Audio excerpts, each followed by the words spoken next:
welcome to this third installment of our off-season break, where we are exploring some previous episodes of the Dusty Tome that looked deep into the topic of witches, and specifically the Salem Witch Trials in Massachusetts. We hope that you all enjoyed part 1 of the official Salem study, and this is part 2, and that means that after this episode, there are only 3 more weeks of the off-season from the main show of Haunted Cosmos. So we hope that you're all gearing up for a fun season 3. We certainly are. But until then, enjoy the show. And if you like what you hear, consider signing up to become a patron. Every patron that signs up, no matter their tier level, will get immediate access to every backlogged episode of the Dusty Tome. That's over 40 plus Dusty Tome episodes. So again, consider signing up if you like it. But at any rate, we're glad that you're here. Enjoy.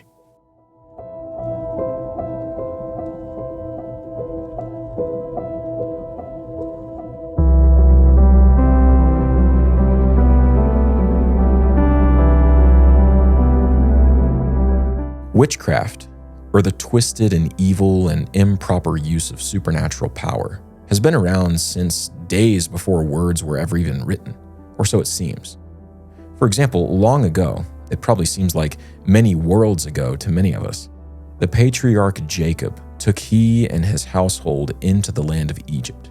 A famine had been assaulting the region for many years, and the aging servant of Jehovah was nearing the end of his rope and his wits.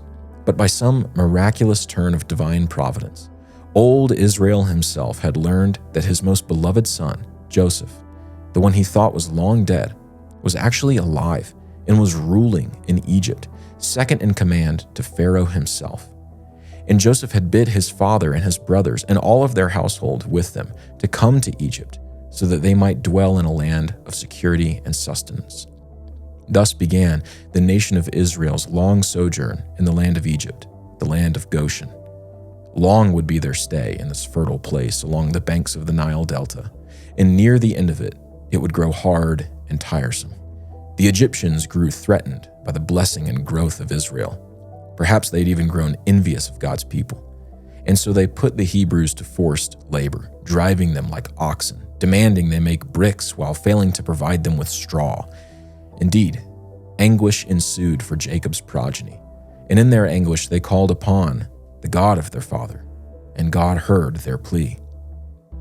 Long before the sojourn in Egypt turned sour, when Joseph and his brothers were still alive, Joseph had intuited that someday his people would have to leave Egypt.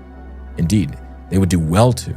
After all, Joseph had heard his father's instruction and wisdom. He knew that Goshen and Egypt wasn't the land that the God of heaven had promised them.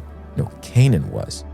And so in an act of prophecy, Joseph demanded that all his descendants take care to make sure his bones went with them whenever the time came for them to leave.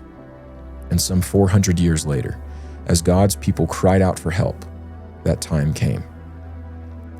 A man, raised as an Egyptian but born a Hebrew, strode back into Egypt after a self-imposed exile with a weighty charge hanging on his shoulders. At once, he and his brother marched into the throne room of Pharaoh, who, we can imagine, was probably not so pleased to see his long-lost adopted relative. And the man demanded that Pharaoh let God's people go into the wilderness that they might worship the Lord. And so the first recorded and confirmed wizarding battle began between Moses and the Magi of Egypt. God's servant and spokesman to his people, empowered by the Holy Spirit, faced off against Pharaoh's greatest witches. The rest is some of the greatest history the world has ever seen, and it is history we all know very well. May it never grow mundane to us. Since we know it so well, I'm not going to belabor the point and retell it here, except for a couple things. You see, sometimes we don't realize just how catechized by modernity we've all been. We think that accepting 10 supernatural plagues falling upon Egypt from Jehovah as literal history is enough to curb any accusations of being materialists. And in a sense, that is very true. The problem is that it's not the whole story. It wasn't just 10 random plagues. No, there were 10 plagues that were judgments on not just Egypt, but the Egyptian gods, the Egyptian pantheon. And now we begin to see where those Egyptian magi received their power from. The first plague, when you stop and consider it, is perhaps the most brutal apart from the 10th. You see, Pharaoh's heart grew hard and stubborn in response to the Lord's command to let the Hebrews go. Not daunted by the failure of the Egyptian monarch to obey the living God, Moses stepped out of the court and trod down to the banks of Egypt's lifeline, the Nile. If any ancient civilization had a single Achilles heel, Egypt most certainly did in the Nile River. Everyone depended on it for life and sustenance. In many ways, the Nile was itself a god to the people. They worshipped the god named Hapi annually, as he gave them the regular Nile flood that they relied heavily upon for ongoing and excellent crop yield. And so, Moses stood upon the skirts of Hapi's flowing garments of water, and in the sight of Pharaoh himself, raised his staff and struck the river with sovereign force from on high. Immediately, a change was noticed. A stench rose up from the river as the water, which just before had flowed a greenish blue, turned to a deep and foreboding crimson. The Nile, Hapi, Egypt's lifeline, had turned to blood. Pharaoh, in a moment of desperate madness and wrath, demanded his magi do the same, and they did, just as Jehovah intended. He desired to judge the land, and he was absolutely not done. Now that the Nile, Hapi, was dead, the Lord moved on to another demon god he could put to open shame.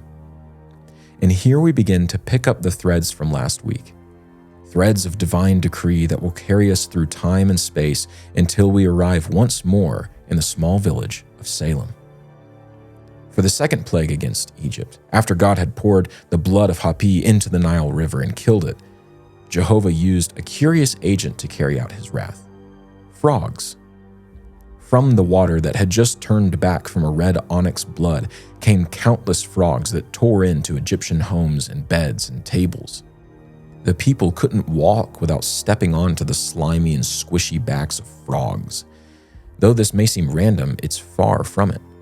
The Egyptians had gods or goddesses for nearly everything that can be considered a major part of someone's life. And the forms the members of this devilish pantheon took were just as varied as the roles they served. One of these goddesses, named Heket, took the form of a frog woman chimera, a woman's body robed in divine colors, but with the head and face of an amphibious frog. The symbolism here runs quite deep. Remember how Hapi was the god of the annual flooding of the Nile? Well, the Egyptians noticed that as the river flooded, thousands more frogs than normal would be found close to their homes. The widening banks and increased activity of the water correlated to increased rates of mating for the local frog population. The Nile's blessed flood came directly partnered with an increased presence of frogs in the land. And so because of this, the frog became Egypt's most potent symbol of fertility. Therefore, Heket, the goddess of fertility, took the form of a frog. As a side note before continuing, consider further the end of this picture of divine wrath. Jehovah killed the river god, poisoning the water by turning it to blood that flooded the land. From the deceased river came innumerable frogs, like deformed children from a poisoned womb. And though the Egyptians held the frogs sacred in honor of Heket, they stomped on them. Unable to avoid killing the creatures, Jehovah judged Heket and Egypt by forcing the Egyptians' hands into killing the symbol that represented their goddess. Oh, the wisdom of God. But back to Heket, because she was not just a fertility goddess. You see, one of the chief goals of any practice of witchcraft is to commune with the dead. But an even deeper goal of black magic, one that is the roots of all sorts of evil, is to avoid death altogether. Many practitioners of witchcraft and black magic throughout history have operated under the openly stated goal of immortality or resurrection. The Egyptian magi, the witches of Egypt, were no different. And who was their patron reprobate goddess of resurrection? Heket. Heket, the fertility goddess, was also the goddess of resurrection, necromancy, and sorcery. The Greeks knew this. and so they gave their goddess of the same powers a similar name, perhaps one directly inspired by the Hellenistic Egyptians, Hecate. God's judgment on Egypt was most certainly a judgment on Pharaoh and his wicked peoples, who not only blasphemed him, but also harmed his people and treated them harshly. But it was also a judgment on Egypt's gods, and therefore indirectly a judgment on her witches. Interestingly, Pharaoh's magicians are able to match all of Moses' displays of power for quite a while. They turn their staffs into serpents just as he did, and we all know they were dragons. They turned water into blood just as he did. They even made hordes of frogs spring out of the Nile just like Moses did. But after the frogs came up, a clear symbol of Egypt's goddess of fertility and sorcery being put to open shame by Jehovah, their powers ran dry. Once Heket was judged, the Egyptian sorcerers could not reproduce any of the signs that Moses brought about by God's power. And thus, God's judgment on witchcraft was rendered complete, leading up to his words to Moses and Israel in Leviticus 20:27.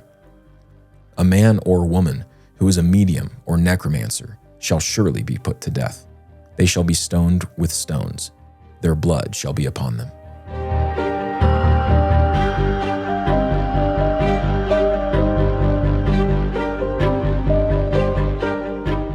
But how has witchcraft survived through the ages?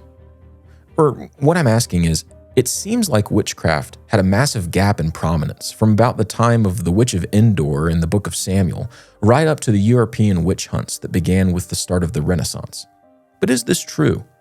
Was there really this big gap of inactivity? Well, in a word, no. You see, records of witches remain very prominent all through ancient records, though sometimes they're difficult to find. But think of the Oracle of Delphi for one very mainstream example.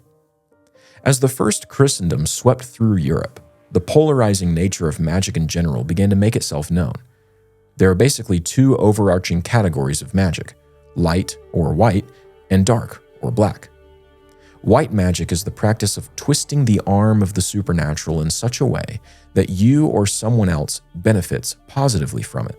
Think of the witch cake from last week's episode. It's a charm used to try and help someone escape the bewitching influence of someone who's practicing black magic, which of course is the abuse of the supernatural to achieve objectively nefarious and malicious ends towards others. As Christianity dominated Europe in the Middle Ages, the documented practice of black magic virtually vanished completely.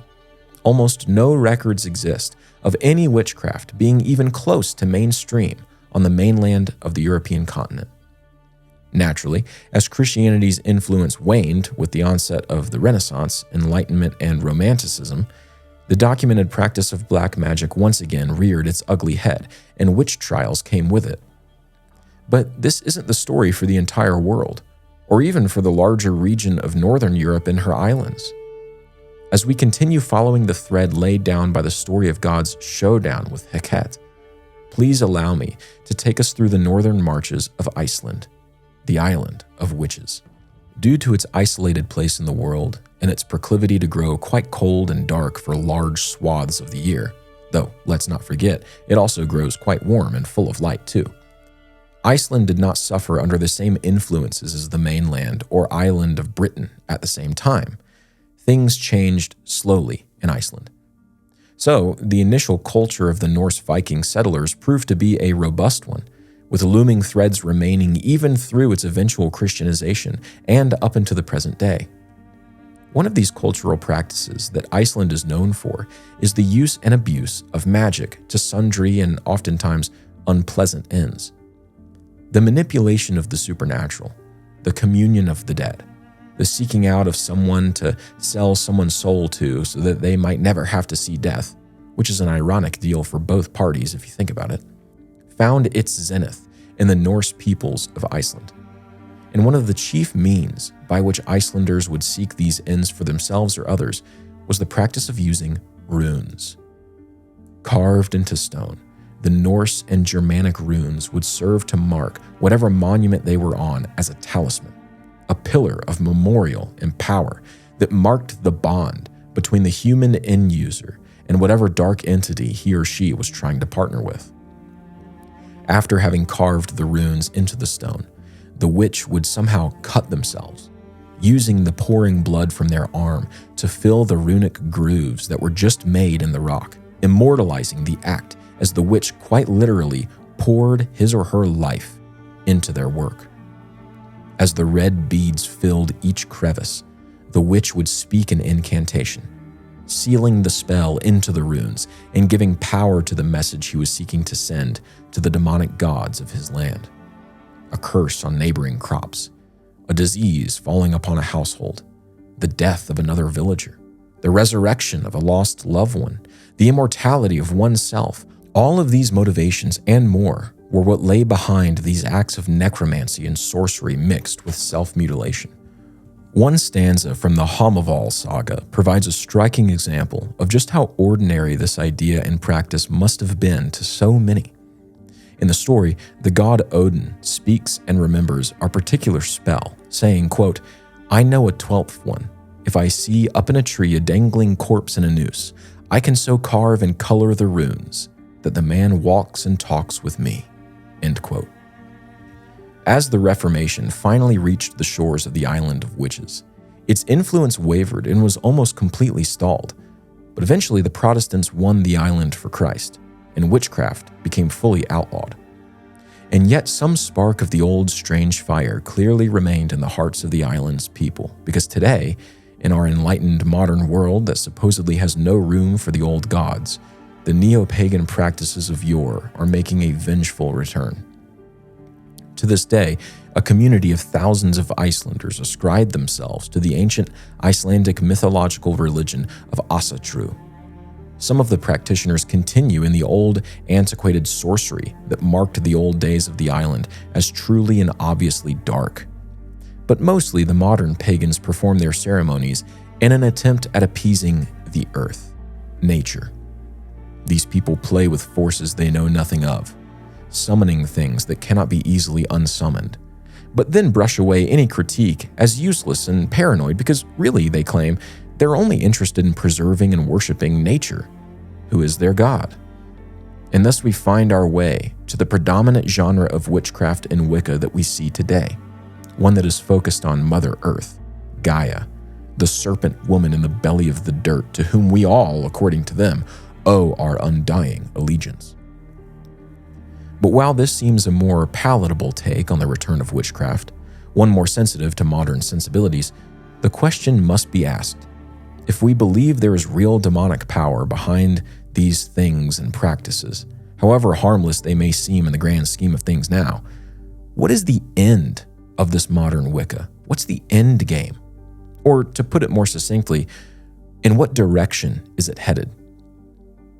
I've been known to define modern witchcraft as the abuse of something in nature, or nature as a whole, in order to achieve some end that is contrary to nature. And I think in our modern day, this definition can serve us quite well. But of course, this is clearly a limited definition. It's not the full story. In the following tale, the last cobblestone that we have to lay as we follow a winding path back to 1690s Salem is proof enough of that.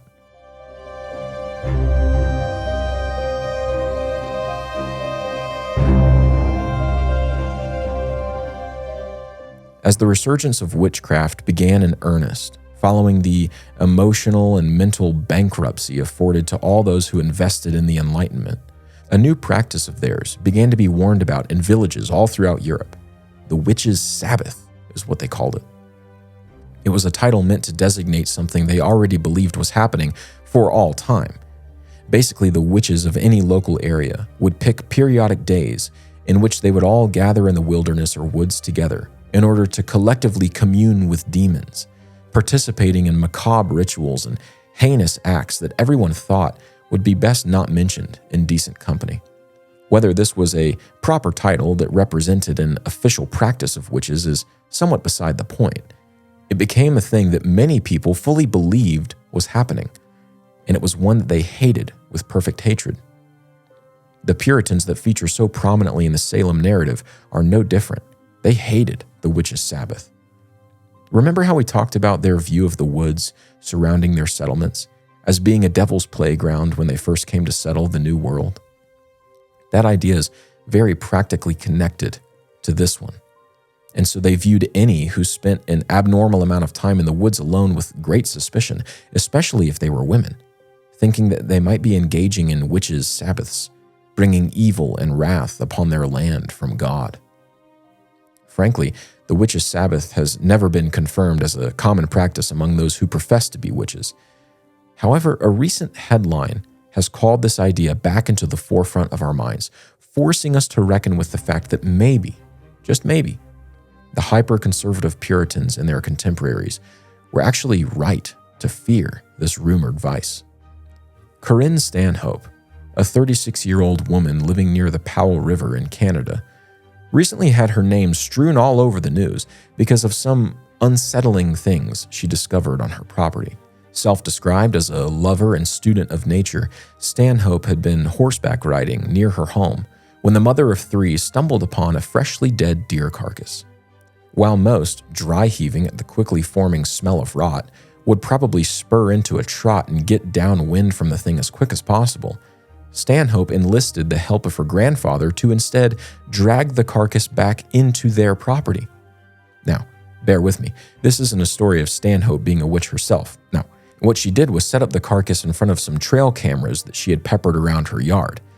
She was hoping that the free and fresh enough kill would attract some big wildlife into her land that she could take pictures of. Unfortunately, she got far more than she bargained for. The next morning, Stanhope and her grandpa excitedly checked the pictures from the previous night. To their utter shock and horror, it was not a bear or mountain lion they saw creep up to the carcass, but rather two women. And the women, blurred by the low resolution of the camera, were wearing only thin loincloths and wigs of jet black hair over apparently blonde hair underneath. Frankly, they both appeared roughed and ragged. In the dark twilight and cool northern air, the women, appearing to be almost ritualistic in their behavior, crept carefully to the dead deer, knelt down beside it, and began to eat. As one appeared to rip into the bloodied flesh with her nails, another slowly raised a bloody hoof up to her mouth and kissed it. Now, for all intents and purposes, this is the behavior of witches. At the very least, it's the behavior of some who may be completely possessed by evil forces. But they engage in the activity in the pictures as if it's sacred to them, as if they invited it. Though disheveled, they don't seem to be out of control or out of wits. At any rate, the camera recorded the two women for many minutes as they feasted on this carcass before finally, seemingly content with whatever their dark and twisted meal had accomplished for them or something else, they left. This horrible rendezvous of the night, this modern witches' Sabbath, whether the women were possessed or no, occurred only 2 minutes' walk away from Stanhope's house. The reason I bring this story up is multifaceted. One, it reveals in visceral imagery just how relevant this topic is to all of us today. I believe stories like these are already common, but will only become far more common and more mainstream as witchcraft continues its meteoric resurgence in the modern world. But another reason for exposing ourselves to this macabre tale is that it contextualizes what the people of Salem feared might be going on in the darkness of the tree line. They had heard stories, some of them even far more gruesome than what we just heard, about what witches did in the forest at night. And not only did they feel compelled to Christianize the land, to rid it of this heinous and brutal ugliness, but they also felt the urgent need to nip any whiff of this behavior in the bud for the sake of their own children. Now, what I'm saying assumes that everyone's motivations in the Salem incident were pure, and I admit that this is a big assumption. But for now, we're going to read the story sympathetically and leave conclusions on motive for later. With all of that, we return to Salem.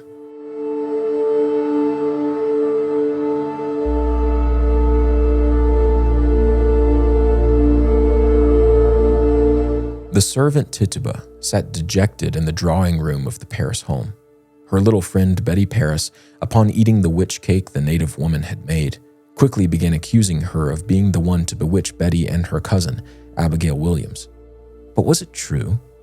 Was Tituba's apparent sorrow a facade attempting to placate the ire of these onlookers who had the power to ensure she paid for her crimes? Well, this question will have to wait. For now, there are new characters that we must introduce to the story. The man who was most instrumental in acquiring Reverend Sam Parris as the minister of Salem Village, besides Parris himself, was a prominent leader of the village named Thomas Putnam. Putnam was part of an up-and-coming class of mercantile elites that had a singular goal of setting Salem Village on the map as a commercial success in its own right. Putnam's goal, and the goal of other local leaders like him, was to gain the village's civil independence from the larger and more centrally located Salem town in the Massachusetts Bay Colony. In 1688, Mr. Putnam invited the Reverend Parris to preach in Salem Village's church. Putnam had known Parris in his earlier life as a merchant and respected the man.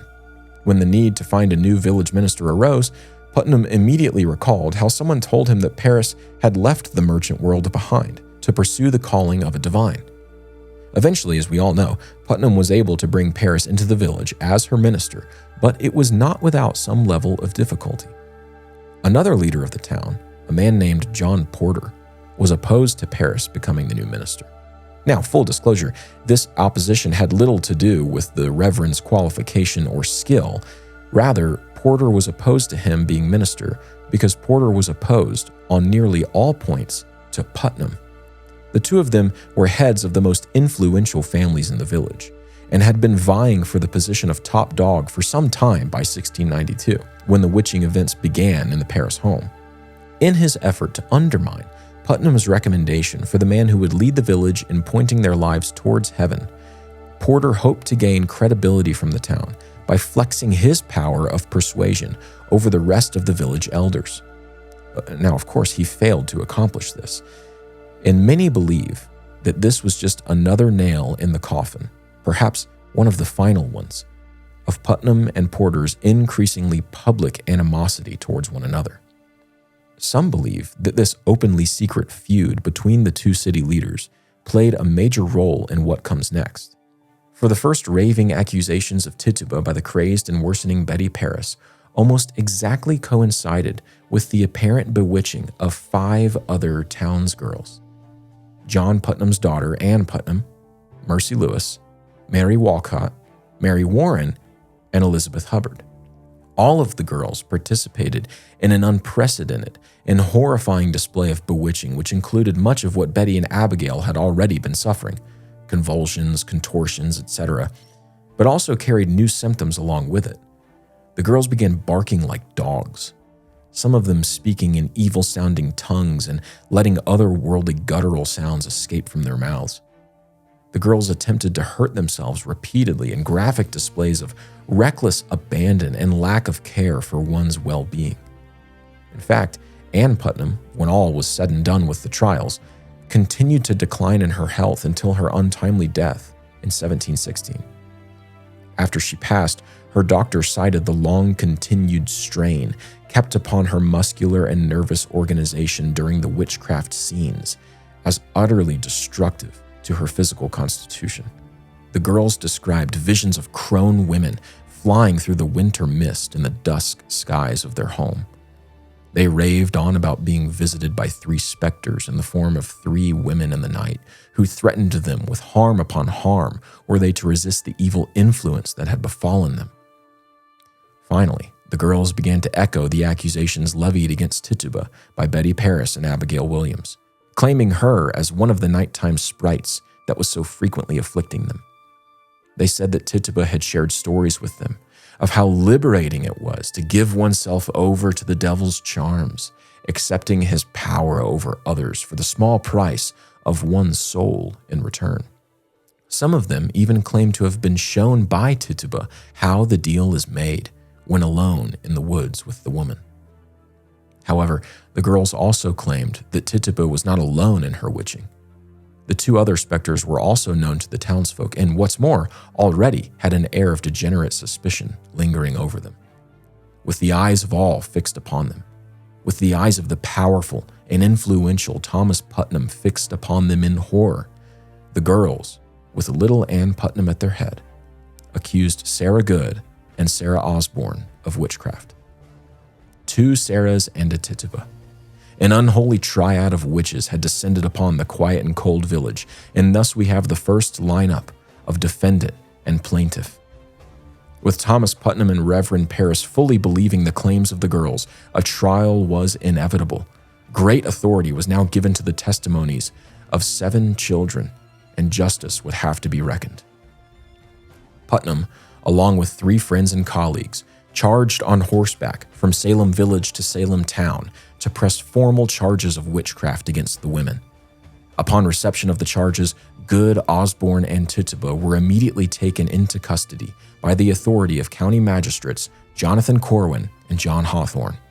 The 2 justices ordered an examination for the following day, and after subduing the talkative crowd of curious townfolk, began their interrogation of Tituba. We will end with the transcript of her examination. Please join us next week for part 3 of our look into the incident in Salem, as we begin to tackle the actual trials and how what began as a smaller and historically negligible affair quickly spiraled out of control for everyone involved. Thank you for listening. Thank you for your support, and remember, do not partake in the works of darkness. Instead, expose them. Who is to blame here? Is it witches? Is it greedy and overzealous village leaders? Is it petty and jealous young girls? Well, we're going to have to be slow to say one way or another. But in light of that admonition from Paul, we will do our very best to find out.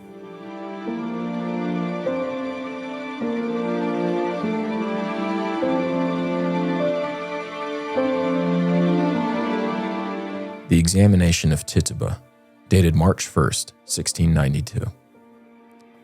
Why do you hurt these poor children? What harm have they done to you? They done no harm to me, and I don't hurt them at all. Why have you done it? I've done nothing. I can't tell when the devil works. What does the devil tell you when he hurts them? No, he tells me nothing. Do you ever see something appear in some shape? No, I never see anything. What familiarity have you with the devil? Or what is it that you converse with at all? Tell the truth. Who is it that hurts them? The devil, for aught I know. What appearance? Or how does he appear when he hurts them? With what shape, or what is he like when he hurts them? Like a man, I think. Yesterday I was alone in the chamber. I saw a thing like a man. It told me to serve him, and told him no, I wouldn't do such a thing. Instead, it was Sarah Good and Sarah Osborne who've been hurting the children. They told me to hurt the children and would have me if I wouldn't do it. They told me to hurt them so that they wouldn't hurt me, and so at first I agreed. But then afterward, I told them that I wouldn't do it anymore. Would they have had you hurt the children last night? Yes, but I was sorry about it, and I said that I wouldn't do it anymore, but told them that I would fear God. But why didn't you just say that from the beginning? Well, they tell me that I had done so before, and therefore I should go on. And there were 4 women, and then the man. But I only knew of Sarah Osborne and Sarah Good. How does the devil appear to you? One like a man, as I was going to sleep, came to me. This was when the children were first hurt. But he said he would kill the children. He said that they would never be well, and he said that he would do this if I wouldn't serve him. Is that the same man that appeared before you, that appeared last night and told you this? Yes. What other likenesses beside a man has he appeared to you in? Sometimes like a hag, sometimes like a great black dog, 4 times. But what does he say to you? He tells me to serve him, and that was a good way. That was the black dog, but I told him I was afraid. He told me he would be worse than to me if I didn't serve him. What did you say to him after that? I answered that I will serve you no longer, but he told me he would do me hurt. What other creatures have you seen? A bird. What bird? A little yellow bird. Where does he keep it? He keeps it with himself, with all the other pretty things that he has besides. What other pretty things? Well, he hasn't showed me them yet, but he said he would show them to me tomorrow, and that if I served him, he would give me the bird. What other creatures did you see? I saw 2 cats, one red, another black as big as a little dog. What did the cats do? I don't know. I've only seen them 2 times. What did they say? They told me to serve him. When did you see them? I saw them last night. Did they do any hurt to you or threaten you? Oh, they scratched me. When did they scratch you? After prayer. And they scratched me because I wouldn't serve them. And when they went away, I couldn't see, but they stood before the fire. What service do they expect from you? They say to hurt the children more. Did you ever go with Sarah Good and Sarah Osborne to hurt the girls? They're very strong and pull me and make me go with them. Where'd you go? Up to Mr. Putnam's. Where did you go then? Up to Mr. Putnam's, and they make me hurt the child. Who was it that made you go? It was the man. He's very strong, and then the 2 women, Good and Osborne, but I'm sorry. How did you go? What did you ride on? I rode upon a stick, and Good and Osborne behind me were taking hold of one another. I don't know how we got so far. I saw no trees or path, but was presently there. How long since you began to hurt the children? I didn't hurt them at all, but at first. He made me hurt them afterwards. Have you seen Sarah Good and Sarah Osborne ride upon a pole? Yes, and they've held fast by me as I rode upon one too.